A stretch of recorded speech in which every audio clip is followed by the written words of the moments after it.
Mamadou Diallo m'avait demandé de conclure cette séance de grands témoins en vous parlant des 5 sauts du digital, en référence au livre que j'ai publié en avril dernier. Désolé, vous ne pouvez pas le trouver, il est en rupture, l'éditeur doit le ressortir. Et je n'ai pas plutôt vous parler de l'histoire, mais aussi surtout de ce qu'il faut faire demain. Parce que même si l'Afrique a connu au cours de ces 15 dernières années un gap absolument fabuleux, et des choses extraordinaires ont été faites, il y a encore beaucoup de travail, et je crois que tous ceux qui m'ont précédé l'ont bien dit. Sur ces 5 sauts, quels sont-ils? Le premier, c'est le saut un peu de base, c'est celui des télécoms. On ne peut pas faire digital si on n'est pas connecté. Et c'est là que des acteurs comme Orange, on les a vus, comme MTN, Etisalat ou tout autre, ont joué un rôle clé. En 15 ans, l'Afrique, en termes de connectivité, a fait ce que la France a fait en 80 ans. Il faut quand même le rappeler. Aujourd'hui, alors je ne parle pas des chiffres un peu tronqués des autorités de régulation, mais la réalité, c'est que les 2 tiers des Africains ont un accès aux télécoms. Alors c'est encore parfois du A2G, des SMS et GSM, mais parfois de la 3G, parfois de la 4G. Alors ça, on peut dire que c'est un formidable exercice, un formidable saut, un saut réel. Tout n'est pas fini. Tout n'est pas fini parce que si les 2 tiers ont un accès, ça veut dire qu'un tiers n'a pas cet accès. Et c'est souvent les gens presque qui en ont plus besoin, en zone rurale, les plus pauvres, les agriculteurs, et qui en ont un vrai besoin. Donc tout n'est pas fini. L'inégalité, elle n'est pas juste entre zone urbaine, zone rurale, elle est aussi entre les pays. Les pays qui sont des pays côtiers ont quelques avantages par rapport aux pays enclavés. Je pense qu'un des exemples les plus caricaturaux, c'est sur la côte est Djibouti. Djibouti, 1 million d'habitants, peut-être un des pays les mieux connectés au monde, avec tous les câbles sous-marins. Juste derrière, l'Éthiopie, ça a été évoqué, 100 millions d'habitants, et pas de connexion à la mer, et donc des difficultés aussi à avoir de la connectivité.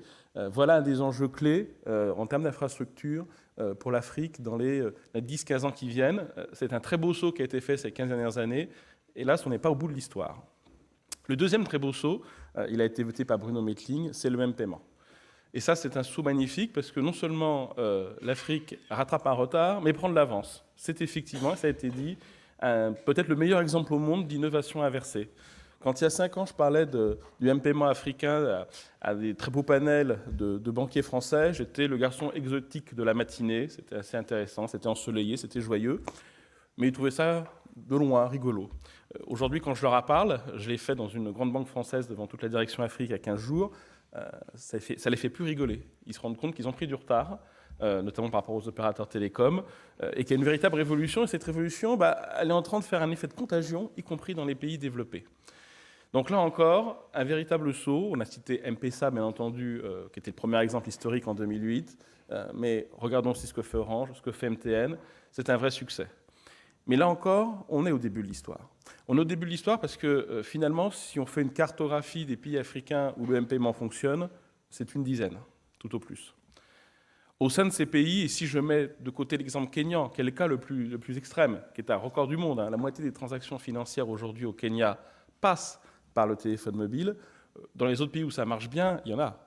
Le Mali, la Côte d'Ivoire, par exemple, on n'est pas à ces taux-là.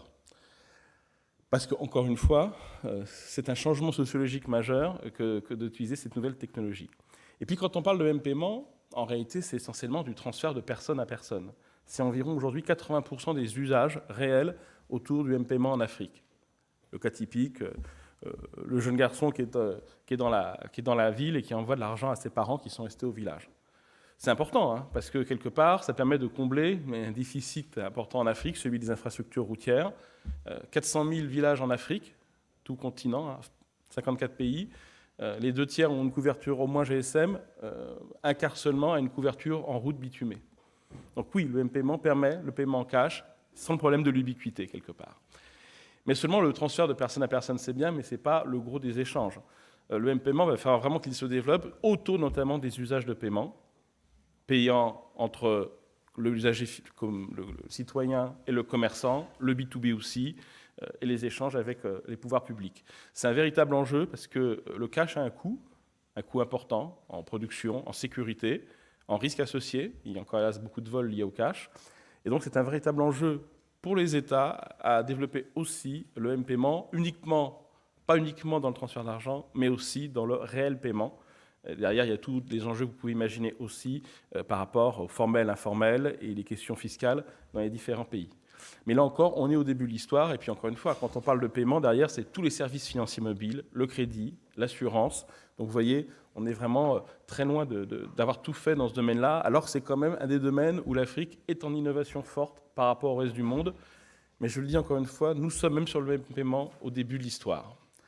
Et c'est une responsabilité des États, parce qu'il y a une dimension de régulation importante, des banques qui sont dans le secteur, les opérateurs télécoms, qui sont aussi des acteurs majeurs dans ce domaine.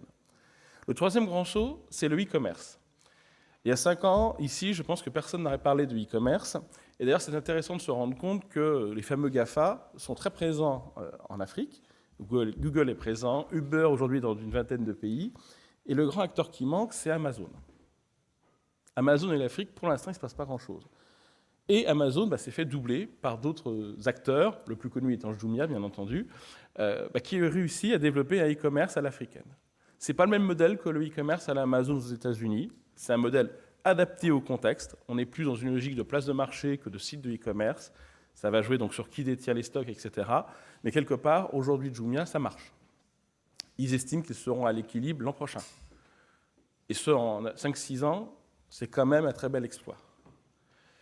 Eh bien, c'est un bel exemple aussi que dans le terreau africain a su se développer, autour du digital, une offre spécifique de e-commerce adaptée aux problématiques locales, aux problématiques d'adresse que vous connaissez, aux problématiques de frontières aussi, qui sont des enjeux, et a donc su se développer un e-commerce à l'africaine. Mais là encore, on est au début de l'histoire.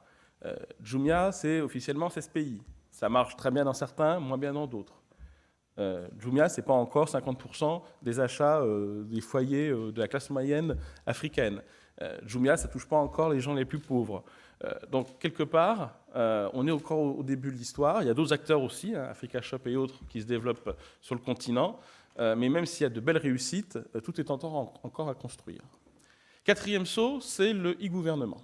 Alors, quand je dis e-gouvernement, c'est au sens très large, parce qu'on met beaucoup de choses dedans. Mais c'est tout ce qui va impacter les administrations et les pouvoirs publics. C'est un enjeu essentiel. 80% du travail d'une administration, qu'elle soit en France, au Kenya ou au Japon, c'est du transfert d'informations. Autant vous dire que le digital est une question clé dans ce domaine-là. Il y a eu des beaux projets de e-gouvernement, cyber-administration qui se sont lancés, mais là encore, dans la plupart des pays, nous sommes au début de l'histoire. S'il y a eu de beaux exemples dans les verticales comme la e-santé, il y a eu des beaux cas de développement dans le domaine de la e-éducation qui a été cité, on est vraiment au démarrage. Il ne s'est pas fait grand-chose. Et quand on se dit cyber-administration et gouvernement, on pense souvent éducation, santé, ça va bien au-delà. C'est aussi les enjeux de gouvernance. Dans les grands projets qui sont menés aujourd'hui en Afrique, il y a tout ce qui est la biométrie de l'état civil, avoir un état civil avec les vraies indications. On passe d'un état très dégradé à des situations parfois plus modernes que ce que nous avons en Europe. Il y a certains pays africains aujourd'hui où l'état civil est plus moderne que ce qu'il ne sera en France encore dans les 20 prochaines années. Donc bravo, mais là encore, ça ne concerne pas encore 54 pays africains. Et puis la cyber-administration, le gouvernement, ce n'est pas que la santé et l'éducation. Il y a aussi des enjeux clés autour de l'énergie, autour du climat. Et là encore, le digital a sa place à jouer. Je pense notamment à tous les enjeux liés au climat et au big data, par exemple. Ce ne sont pas des questions qu'il faut négliger, ce sont des questions qui sont au cœur de ce qu'il faut faire dans les 10 ou 15 prochaines années.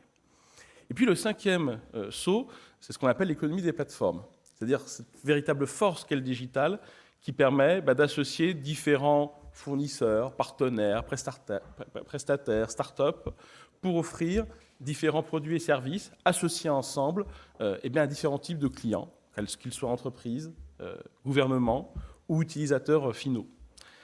Tout ça, c'est aussi en train de se mettre en place. Un des bons exemples, ça a été cité par mon prédécesseur, c'est les Smart Cities. C'est l'exemple typique d'environnement, d'écosystème à créer où le digital, avec l'économie des plateformes, est au cœur du dispositif. Smart Africa s'inscrit dans cette logique, les grands projets de Smart City qu'on voit apparaître aussi, mais tout est à construire. Le challenge est formidable. Et si, sur mon premier saut, on peut dire qu'on est peut-être à plus de la moitié du travail réalisé, sur les Smart Cities, on n'a pas encore atteint le premier %. Donc le message, moi, je voulais vous partager avec vous ce matin pour conclure cette séance des grands témoins, c'est de dire, oui, avec le digital, il s'est passé quelque chose au cours des 15 dernières années. L'accélération est formidable. Bruno Melting recitait la phrase d'Alassane Ouattara, mais elle est très juste. L'Afrique a raté la seconde révolution industrielle, elle n'a pas le droit de le rater la troisième.